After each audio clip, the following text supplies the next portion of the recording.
Video audio നമ്മൾ separate record ചെയ്യുന്ന ടൈമിൽ നമുക്കത് എഡിറ്റ് ചെയ്യുന്ന സമയത്ത് രണ്ടും കൂടി സിങ്ക് ചെയ്യാൻ കുറച്ച് ബുദ്ധിമുട്ടാണ്. പക്ഷേ നമ്മുടെ ഡാവിഞ്ചി റിസോൾവിലും പ്രീമിയർ പ്രോയിലും നമുക്ക് അതിനുള്ള എളുപ്പ വഴി കൊടുത്തിട്ടുണ്ട്. അതിനായിട്ട് നിങ്ങൾ ഈ മുകളിൽ കാണുന്നത് എൻ്റെ വീഡിയോയിലുള്ള ഓഡിയോ ആണ്. അതിൻ്റെ തൊട്ട് താഴെയായിട്ട് കാണുന്നത് ഞാൻ സെപ്പറേറ്റ് റെക്കോർഡ് ചെയ്തിട്ടുള്ള ഓഡിയോ ആണ്. അപ്പോൾ ഇത് രണ്ടും നമ്മൾ വലിച്ച് ടൈം ലൈൻ ഇട്ട ശേഷം ഈ വീഡിയോയും ആ ഓഡിയോയും കൂടി സെലക്ട് ചെയ്ത് മൊത്തത്തിൽ ഒന്ന് സെലക്ട് ചെയ്തിട്ട് റൈറ്റ് ബട്ടൺ ക്ലിക്ക് ചെയ്ത് കഴിഞ്ഞാൽ നിങ്ങൾക്ക് ഇവിടെ ഓട്ടോ അലൈൻ ക്ലിപ്സ് എന്നുള്ള ഒരു ഓപ്ഷൻ കാണാം. അത് ക്ലിക്ക് ചെയ്യാം. അത് ക്ലിക്ക് ചെയ്തിട്ട് ഇവിടെ ടൈം കോഡ് എന്നുള്ള മാറ്റിയിട്ട് വേവ് ഫോം എന്നുള്ളത് സെലക്ട് ചെയ്തേക്കണം കേട്ടോ. എന്നിട്ട് ഇവിടെ സിങ്ക് എന്നുള്ള ഈ ഒരു ബട്ടൺ ക്ലിക്ക് ചെയ്യുക. കണ്ടോ, ഓട്ടോമാറ്റിക്കായിട്ട് സിങ്ക് ആയല്ലേ അത്. ഇനി സൂം ചെയ്ത് ആ വേവ് ഒന്ന് നോക്കിയേ, രണ്ടും കറക്റ്റ് ആയിരിക്കും കേട്ടോ. ഇവിടെ കണ്ടോ, രണ്ടും ഈക്വലായി.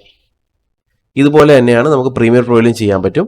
പ്രീമിയർ പ്രോയിൽ രണ്ട് ക്ലിപ്പ് ഞാൻ എടുത്തിട്ടുണ്ട്. ഇവിടെ രണ്ട് ഓഡിയോസ് നിങ്ങൾക്ക് കാണാം. നമ്മൾ ഇതെല്ലാം കൂടി ഒന്ന് സെലക്ട് ചെയ്യുക. എന്നിട്ട് റൈറ്റ് ബട്ടൺ ക്ലിക്ക് ചെയ്യുന്നു. ഇവിടെ വേറൊരു ഓപ്ഷനായിട്ടാണ് കൊടുത്തിരിക്കുന്നത്, സിങ്ക്രണൈസ് എന്നുള്ള ഒരു ഓപ്ഷൻ കൊടുത്തേക്കും. അതിൽ ക്ലിക്ക് ചെയ്യുക. അതിൽ ക്ലിക്ക് ചെയ്ത് കഴിഞ്ഞാൽ ഏറ്റവും താഴെ ഓഡിയോ ട്രാക്ക് ചാനൽ എന്ന് കാണാം. അതിൽ ഇവിടെ മിക്സ് ഡൗൺ എന്നുള്ള ഈ ഒരു ഓപ്ഷൻ സെലക്ട് ചെയ്തിട്ട് ഓക്കെ പ്രസ് ചെയ്താൽ മതി കേട്ടോ.